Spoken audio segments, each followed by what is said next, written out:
嘅網民，大家早上好。今日呢係大年初四，首先呢，民建聯同大家拜年，祝願香港喺雞年呢係大順。各位市民身體健康，大吉大利。今日呢係年初四，我哋呢都係選擇呢個時候呢係發表民建聯對新任行政長官嘅期望。香港能否好似年初二我哋抽到嘅上籤一樣風調雨順，定係繼續係蹉跎呢？相信嚟緊嘅行政長官選舉呢，都係其中一個關鍵。咁所以今日呢，我哋年初四呢，亦都藉住呢個機會呢，同全港市民呢發表我哋係喺三大範疇45項主要嘅要求，係送俾嚟緊嘅行政長官。我哋呢亦都定咗時間，分別喺本星期六、下個星期一、星期二同埋星期五呢，係分別呢係約見咗4位有意參選行政長官嘅參選人，期望透過近距離嘅見面，可以讓我哋嘅中委啦、議員啦、選委啦，可以了解候選人嘅參選抱負、治港嘅理念。當然啦，我哋亦都會將我哋呢一份擇善有為嘅對佢哋嘅期望呢係交俾佢哋。民建聯呢係期望每一位嘅參選人呢仔細了解同研究我哋提出嘅要求，並且呢係作出積極嘅回應。咁呢，我會先從政治管治方面呢係講出行政長官嘅期望，然後呢，我會請柯創盛議員啦、葛珮帆議員、周浩鼎議員、蔣麗芸議員呢，分別喺發展經濟、改善民生方面呢提出對行政長官嘅期望。喺政治上總體嚟講呢，過去一段時間呢，港獨呢係非常之囂張，暴力衝擊呢亦都係多次喺香港發生，衝擊香港嘅法治。所以我哋期望新任嘅行政長官要繼續守護好一國兩制，反港獨，亦都咧係要推動優質民主，重建社會互信，係向暴力衝擊係說不，重啟政改。喺管治上呢，我哋期望新任行政長官呢係能夠促進社會和諧。我哋要求佢處理好3對關係。第一對關係呢，就係香港同埋內地嘅關係，第二對關係呢，就係行政同立法嘅關係，第3對關係呢，就係政府同埋市民之間嘅關係。我哋亦都要求行政長官係要繼續發展經濟。發展經濟係改善民生嘅根本，但係發展經濟呢，行政長官同佢嘅團隊呢，必須要秉持發展惠民嘅理念。發展經濟嘅目的唔係追求數字，而係要所有嘅市民都分享到經濟成果。我哋亦都期望新任嘅行政長官係可以改變既有嘅公共理財觀念，準確咁估算盈餘，善用好儲備，進行財富再分配，藉此係縮窄貧富差距，亦都咧係讓到特別係一啲較少參與經濟活動嘅市民呢，都能夠分享到經濟成果。我哋期望行政長官帶領香港係繼續立足香港，背靠祖國，面向世界，將香港同世界連接起嚟，繼續做好超級聯繫人嘅角色，發揮香港制度嘅優勢，提升香港綜合嘅競爭力，推動香港經濟繼續向前發展，努力改善民生。咁我跟住將個時間交俾柯創盛議員，佢會喺改善民生上先講一啲具體嘅政策。好，各位傳媒早晨。其實咧，民生咧係息息相關嘅工作嚟嘅。民建聯亦都向下一屆嘅特首咧提出咗幾個民生嘅項目。第一個咧就係下調免審查嘅生果金嘅年齡，同埋咧係增加嗰個長者資產嘅門檻。大家知道其實而家咧生果金咧，民建聯都好堅持咧係要65歲咧免審查攞生果金，亦都希望咧上調咧長者生活津貼同埋嗰個高額長者生活津貼嘅資產上限。咁另外一個咧就係我哋都要求咧係制定一個全面支援少數族裔嘅一個政策。少數族裔咧，能唔能夠融入香港咧，係大家好關鍵嘅課題。所以我哋提出咗咧，就要求咧政府咧，不論喺唔同層面咧，都應該提出多啲支援嘅政策。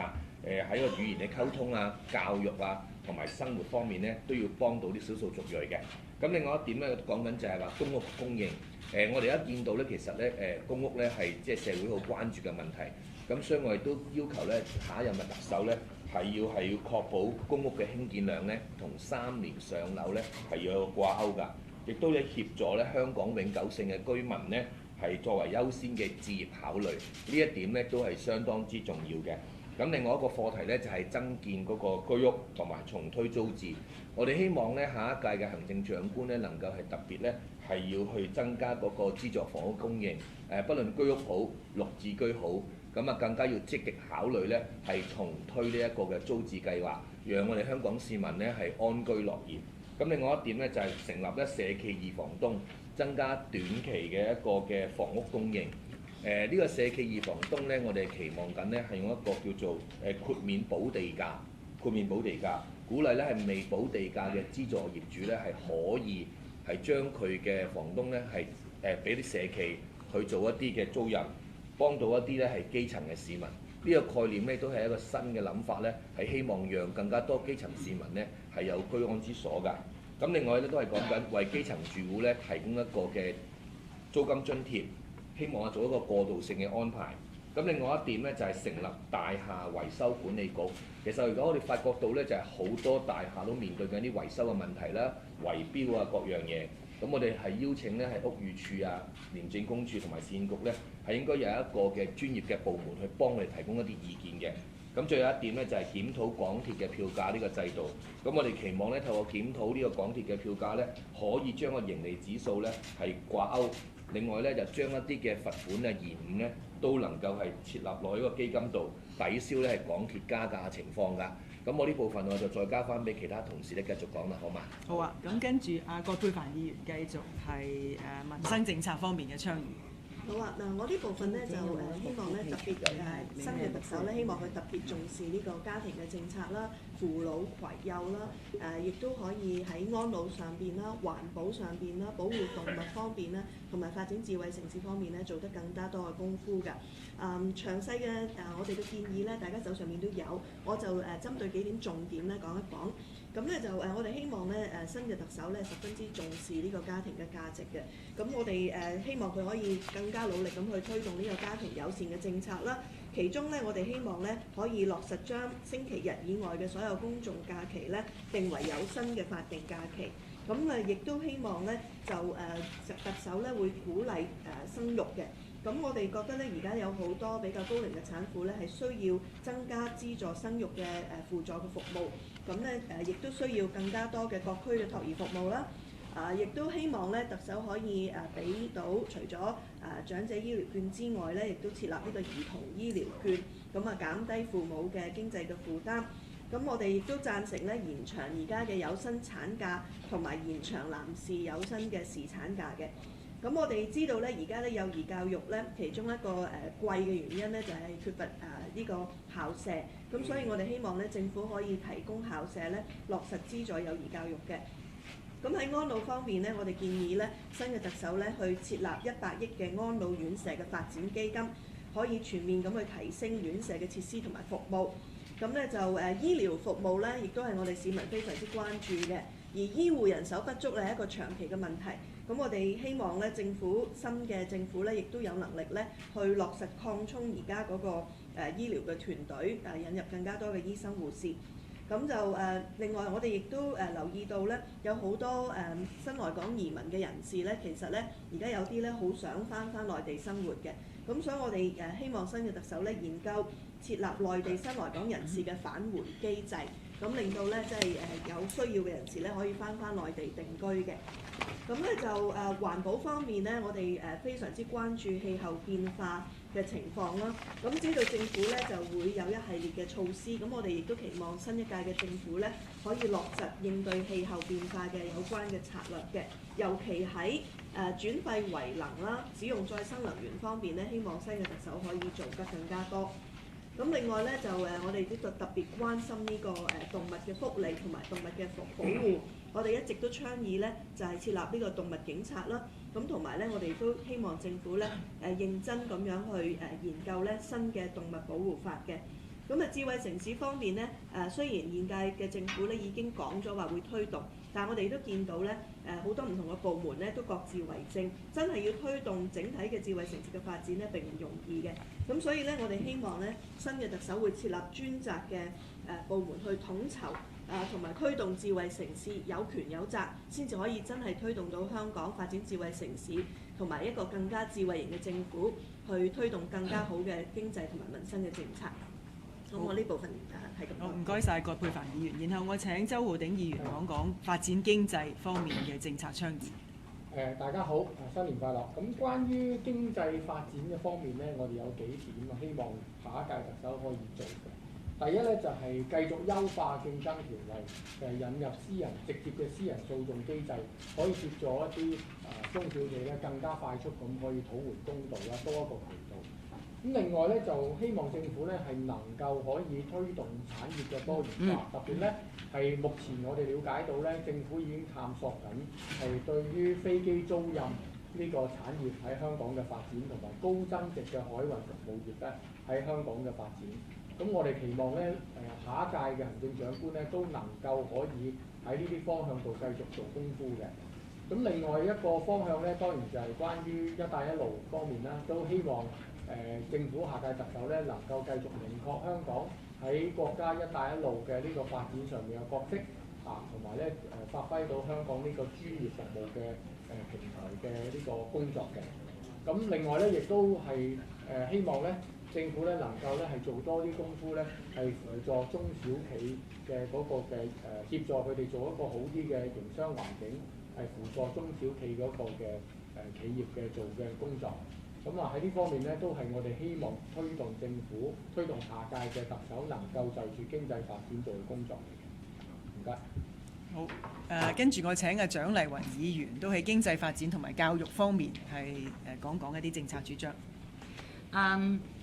我首先講一講就係經濟方面啦。咁啊，大家都知道而家香港咧就係除咗金融業啊、旅遊業嘅發展之外咧，咁咧就近日亦都宣布咗啦，就將會喺河套區咧成立呢個創新呢個科技園嘅。咁咧大家亦都知道咧，人才嘅需求係非常之重要㗎。咁但係而家嚟講咧，喺大學喺嗰個人才嘅配對方面咧，我哋即係認為咧有需要改善啦。即係譬如話係除咗政府係需要幾多人才之外，但係好重要咧就係呢個業界又需要幾多人才咧咁未來嘅話咧，我哋希望咧就係未來嘅特首咧能夠就呢方面嘅話做好呢個人才嘅配對。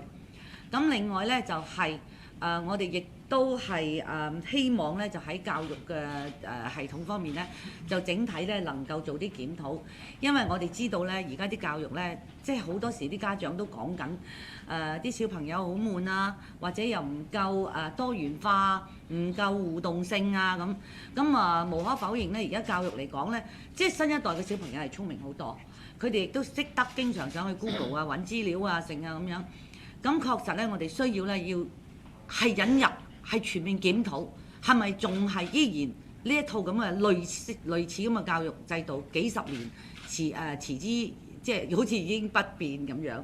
係咪應該係時候做一個大步改革呢？例如係咪應該可以考慮引入譬如更多嘅學校有一啲類似嘅 IB system 嘅嘢呢？咁而家當然政府話我哋唔夠去教呢個IB 呢一套好似類似外國嗰啲教學方式嘅老師咁我哋係咪應該開始要培訓呢啲老師去做呢啲事呢？係嘛？咁佢話 IB system 係英文，我唔認為呢個亦都唔係即係可以即係係一個合理嘅解釋，因為 IB system 嚟講，你都乜嘢你都可以轉為中文嘅，假如需要中文教學咁所以咧喺呢度咧，我哋會認真希望咧未來特首咧就係嚴肅對待呢件事。另外一樣嘢咧就係我相信好多傳媒界朋友聽我吟沉咗都幾年㗎啦 ，OK？ 咁就係乜嘢咧？就係我哋嘅嬰兒基金。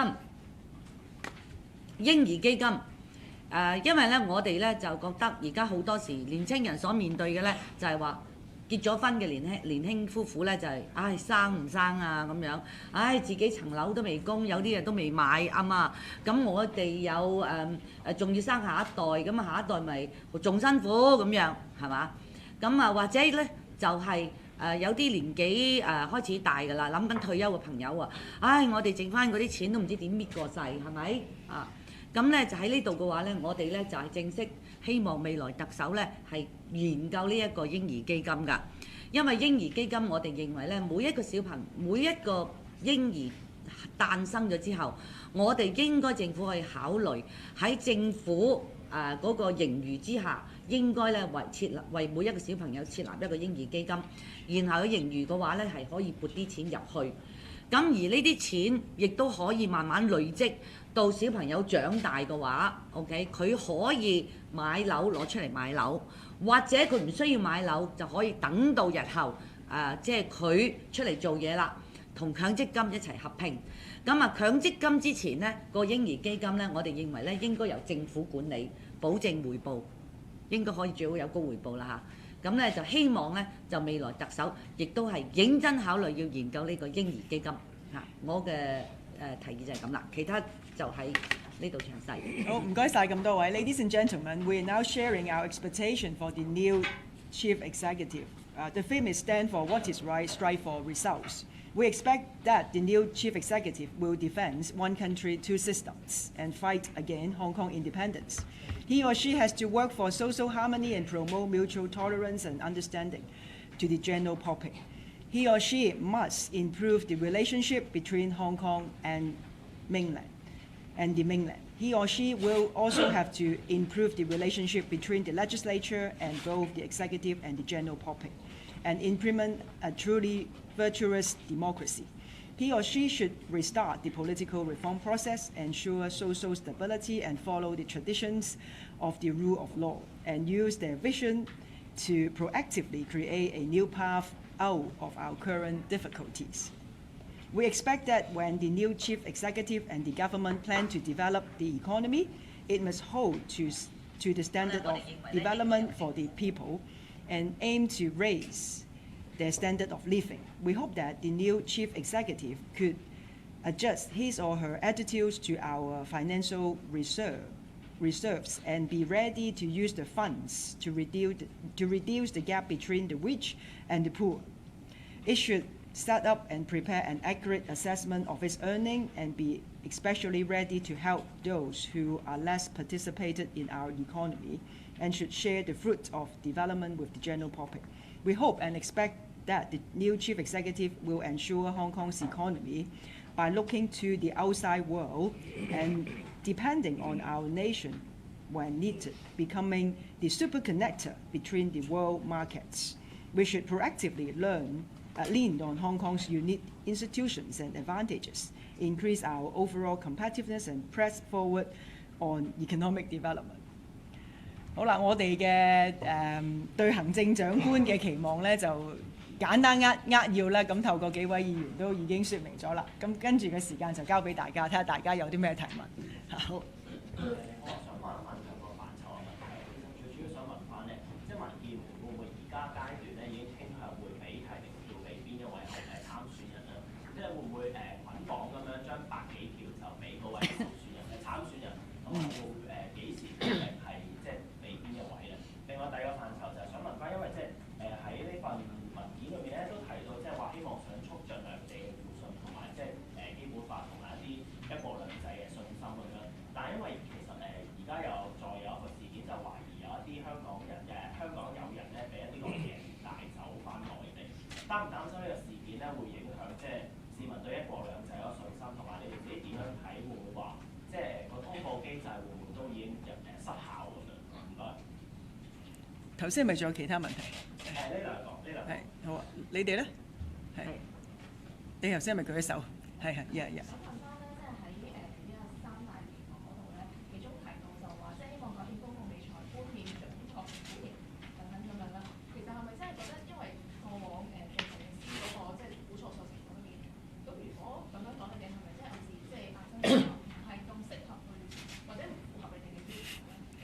我哋頭先一開始已經同大家講咗，我哋喺呢個禮拜六開始呢係一年，基本上係1年4日啦嚇，咁就直至到下一個禮拜五，咁呢就約咗4位行政長官嘅參選人，我哋希望了解佢嘅參選抱負啦、治港嘅一啲方略啦，以至我哋亦都會將我哋對新任行政長官嘅期望交俾佢哋嘅。咁我哋暫時中委會咧係未開會決定我哋嘅提名以至投票嘅策略，同埋係最終嘅決定係未做嘅。咁當然啦，呢4場嘅會面都係相當重要嘅，因為能夠近距離咁樣同4位參選人，讓佢哋都可以講下佢哋嘅諗法，我哋亦都可以直接提問。我相信對於我哋中委會作決定前呢，都係起有關鍵嘅作用嘅。咁所以現在我哋係未決定如何去提名，同埋呢係最後嘅投票意向嘅。咁當然啦，咁我哋民建聯現在我哋有嘅選委都係過百，咁我哋會員人數都係多嘅。咁我哋亦都會尊重我哋唔同會員佢哋對唔同參選人嘅一啲傾向啦，係嘛？我哋都知道我哋有唔同嘅成員呢，都加入咗唔同參選人嘅競選團隊嘅。咁我哋所以亦都係認為嚟緊呢4場嘅會面呢，都係相當重要嘅。係啦，咁至於頭先你第2個問題呢，總體嚟講呢，根據基本法，跨境執法呢係絕對不容許嘅，亦都係違反基本法嘅。咁而家呢個個案呢，我亦都了解到呢，保安局同埋警方呢已經答應密切跟進，亦都睇唔到呢而家有跨境執法嘅存在咯。咁我想問下民建聯呢會唔會跟進呢一件事嘅？我哋一直喺人大都有跟進呢件事，亦都呢係要求中央政府同埋特區政府就住通報機制點樣完善，點樣做得更好呢，一直有做嘅。擔心會成為李波事件嘅翻版。我諗而家係未有一個實質嘅證據去睇到有跨境執法嘅出現嘅。但係其實現階段會唔會話，即係應該要求政府啟動一個通報機制，同我哋就住今次嘅事件商討翻個情況？我相信通報機制一直都存在嘅，咁通報機制亦都應該要發揮佢應有嘅作用。至於你嗰個問題呢，就係盈餘其實坊間或者議會包括民建聯對於多年錯估財政嘅狀況咧都有批評嘅，個批評並不至於今日嘅。咁但係當然啦，行政長官佢帶領佢嘅團隊，我認為係整個政府都有責任嘅。咁而作為特首參選人呢，呢個都係我哋必問嘅問題啦。咁我哋都期望唔同嘅參選人呢都可以俾出佢哋對呢一個我哋一直嘅要求更好咁善用盈餘，更好咁或者更準確咁評估香港嘅財政狀況，以達至更好咁運用資源嘅呢一個要求。我哋都要求唔同嘅參選人呢係俾出佢哋嘅諗法我哋啦。我補充兩句咧，就係今日咧，我聽到話可能會有類似跨境執法嘅事情發生咧。咁我今朝早就都睇咗，即係詳細睇咗啲新聞，了解下情況。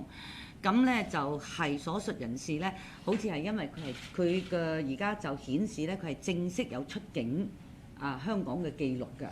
咁所以咧，即係假如係咁嘅情況，即係我哋即係要慎重去了解咯，因為假如佢有出境記錄，即係佢自己行出去噶嘛，佢唔係話即係點樣，佢係正式有手續離開香港噶嘛，係咪？所以喺呢種情況嘅話，我哋就暫時未睇到所謂之即係點樣跨境執法咯，就係咁。會繼續會絕對會，我哋一定會係嚴肅去睇跨境執法呢件事嘅。有冇或者有啲疑團，你哋自己覺得而家未解答到你哋？我諗問其他問題啦，頭先嗰條問題已經答咗啦。即係例如中委會嗰度咧，即係未決定嗰個傾向啦。咁大概預計會幾時即係有個傾向嘅，即係決定將啲提名票俾邊個？即係會喺提名期開始之前啦，或者後中後段先決定呢樣。我我哋當4場嘅面對面交流會完成之後呢，我哋亦都有個中委會嘅。咁我哋中委都必定會商量民建聯點樣係用好我哋嘅提名票同埋係投票權嘅。咁但係具體嘅策略同安排呢，我諗要待中委會完成會議之後先至同大家分享啦。因為我諗要好視乎我哋同4位候選人嘅見面，而我哋即係經過討論之後。大家得出嘅一個結論咯。有冇其他問題？即係你哋除咗成員之外，其實有啲核心啲，包括民建聯副主席陳勇都即係據聞係會加入競選辦嘅副主任啦。即係因為都係比較核心嘅位置，會唔會係你哋黨已經有經過，即係有一個即係傾向係支持林鄭？我頭先都已經強調，我作為黨主席呢，避免俾大家有太多嘅誤會，咁所以民建聯中央委員會未決定前呢，我本人不會替任何嘅參選人站台，亦都不會參與佢嘅造勢大會。咁但係因為我哋黨員眾多，亦都因為呢，我哋民建聯從成立到現在都係積極參與不同嘅選舉。特首選舉，正如我講，對香港咁重要。咁如果我哋唔同嘅成員都有一啲個人意向，我哋都喺尊重佢個人意向嘅前提底下呢，係鼓勵佢參與嘅。我哋有加入林太嘅競選辦，亦都有成員呢係幫阿 John 係提供法律嘅工作，呢個大家都掌握嘅。言下之意係咪即係譬如林鄭週五個造勢大會，民建聯就唔會出席？我個人呢唔會出席嘅，但係我哋如果因為我知佢廣泛邀請咗好多嘅政商界人士，咁如果我哋成員佢有好強烈嘅意願出席嘅話呢，我會同佢商量嘅。在座有冇人會出席？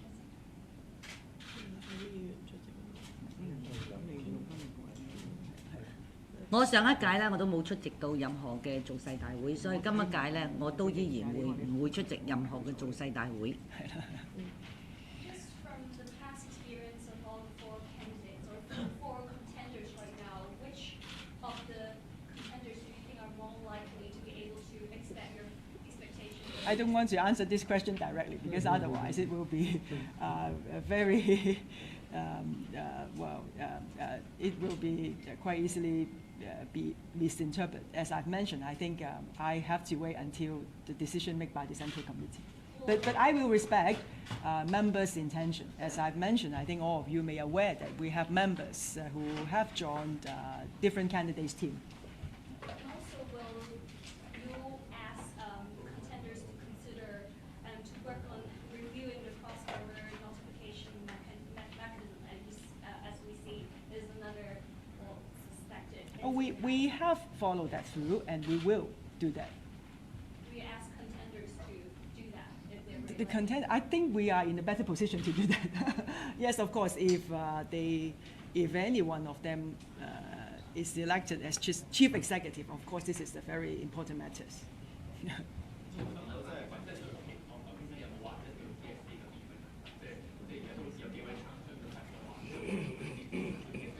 TSA 我請教育事務委員會主席蔣麗芸議員回應。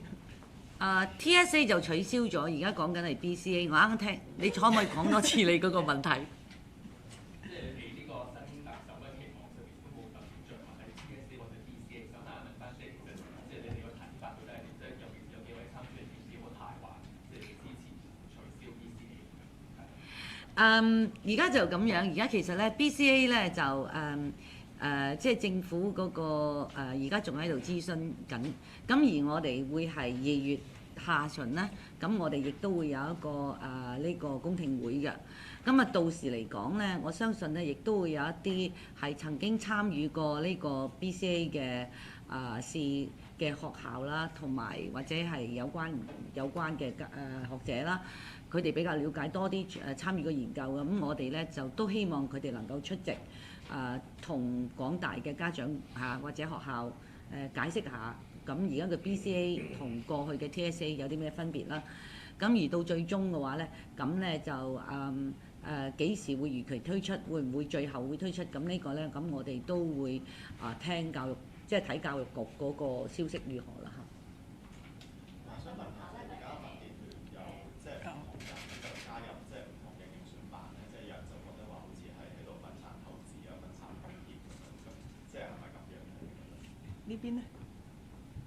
想分兩個問題，一咧就係其實雖然即係未正式會面啦4位候選人，但係其實佢哋開展嗰個競選工程咧都有一段時間啦。想問下咧點樣評價佢哋咧表現啦？你哋嗰三大同行喺佢哋即係講過嘅一啲説話入面咧，有冇話邊一位可能比較符合啦？咁二咧就係喺成個即係建議入面就見到，譬如話一啲勞工政策，即係包括退保啦、標示同埋呢一個強積金對沖嗰個問題。想問下即係點解譬如今次呢個期望入面，因為呢幾個議題都係即係比較關注，都相信未來幾年會處理啦。即係點解喺個建議入面就冇再提呢一啲嘅問題？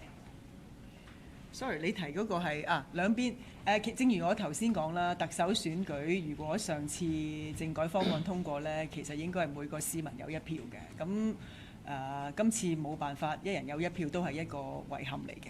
咁我哋作為政黨，我哋一直都係參與不同嘅選舉。咁我哋既然有成員，亦都好希望參與不同嘅候選人嘅助選工作呢。咁作為一直支持選舉嘅政黨呢，我睇唔到點解我哋要阻止佢哋啦。咁上次如果大家亦都留意到，我哋亦都有成員呢係參加梁先生嘅助選團，亦都有成員參加唐先生嘅助選團。咁我諗隨住香港嘅民主發展呢，就算黨內有不同成員有不同嘅傾向呢，都係好自然。正如社會亦都有唔同嘅市民對於唔同候選人，無論選舉有啲就算選立法會都有唔同傾向啦。咁何況選行政長官？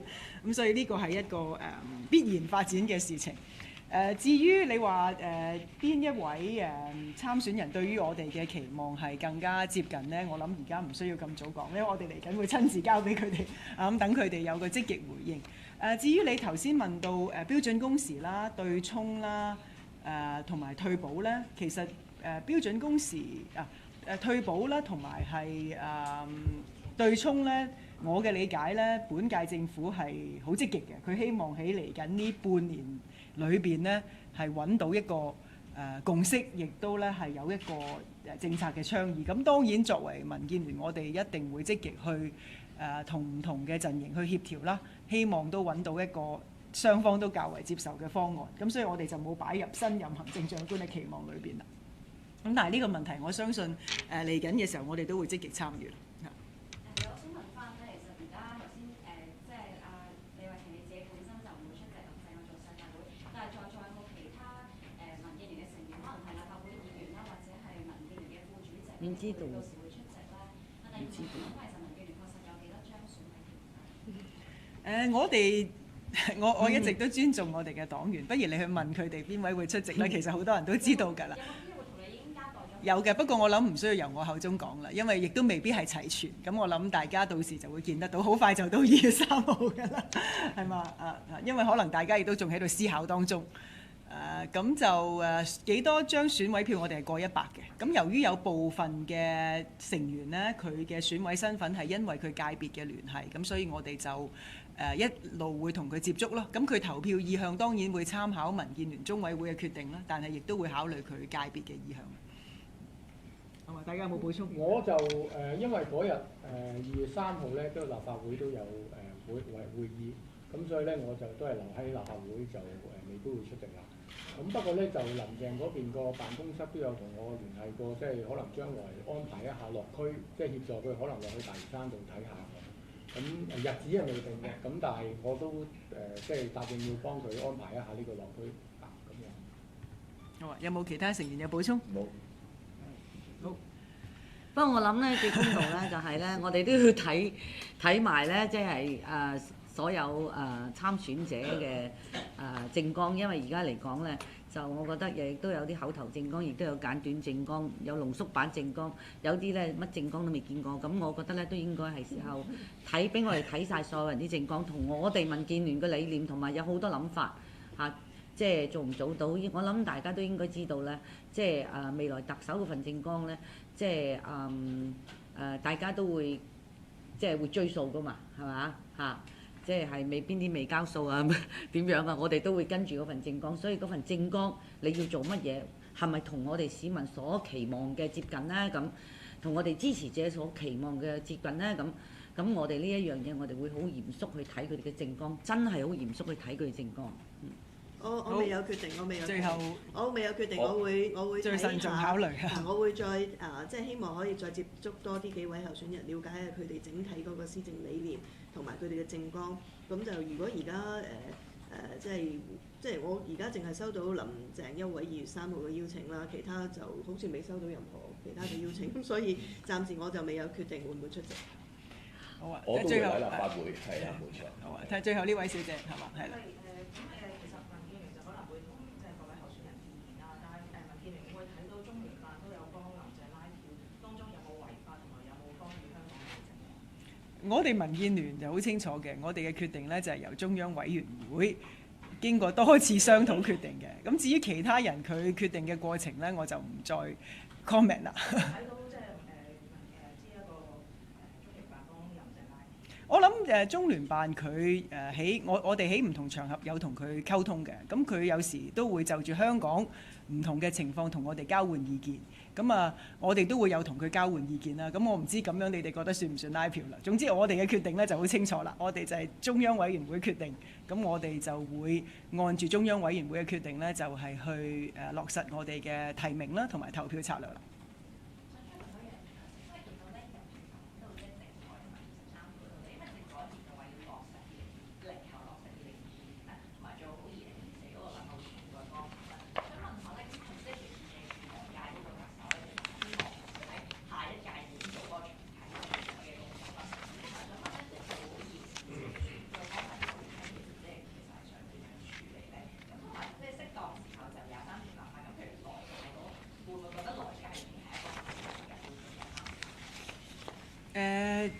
我相信社會要有一個合適嘅土壤咧，重啟政改先至會達至目的同埋水到渠成嘅。行政長官佢嚟緊喺管治上，正如我開初嘅時候講，我哋要求佢，亦都期望佢咧係能夠促進社會和諧。呢個亦都係為重啟政改創造最有利嘅條件。如果社會繼續撕裂，如果社會係繼續對立，或者如果大家連831人大常委嘅決定都唔尊重嘅話呢，我估重啟政改嘅路呢係相當艱難嘅。咁至於23條啦，咁大家都見到啦，港獨呢過去一段時間係非常猖獗嘅。咁而事實上呢屆政府呢都係好努力去反港獨。咁而大家都好明白，港獨呢其實係對香港嚟講呢係死路一條。暴力衝擊咧，亦都係絕路。咁所以下任行政長官呢，佢亦都必須要認真考慮係咪需要咧係就23條立法。咁就算未係就算未做咧，佢亦都要檢視而家嘅法例係咪已經有足夠嘅法例基礎咧，係去反港獨，唔讓喺一國兩制底下咧係港獨能夠係喺香港裏邊滋長。好，唔該晒。我諗講咩重啟政改嗰啲咧，我諗你哋即係最好咧就係問嗰啲反對派。即係我記得上一次，即係而家我係反而我係擔心咧，重啟唔啟到政改。喺上一次咧，我哋走去四周圍嗰啲人，啲反對派嚇，同嗰啲人講攞咗佢先啦，啱唔啱啊？跟住攞咗嘅話，大家今日咪有得，即係真係可以大家一人一票可以投票咯，係咪？啱唔啱啊？你唔使問我投邊個，不如你問你自己投邊個啦，係咪？但係問題就係要反對，係要唔支持，即係仲喺度鬧翻我轉頭。即係我諗有時一諗親呢樣嘢我就好激氣，即係真係係啊！咁我哋咁啦，所以你哋聽日就問佢哋，你話假如831不變嘅話，佢哋支唔支持？假如831，假如佢哋話假如831嗰個唔變咧，佢哋又唔支持嘅話咧，咁你根本就冇意思提嗰個重啟政改啦，係咪啊？好，我明白嘅。阿蔣議員嗰個憤怒咧，都係好多包括我自己嘅憤怒嚟嘅。咁但係我哋嘅記者會都好長啦。咁多謝大家出席。咁年初4，咁祝大家新年快樂，樣樣順利。咁我哋預備咗少少朱古力，希望大家甜甜蜜蜜。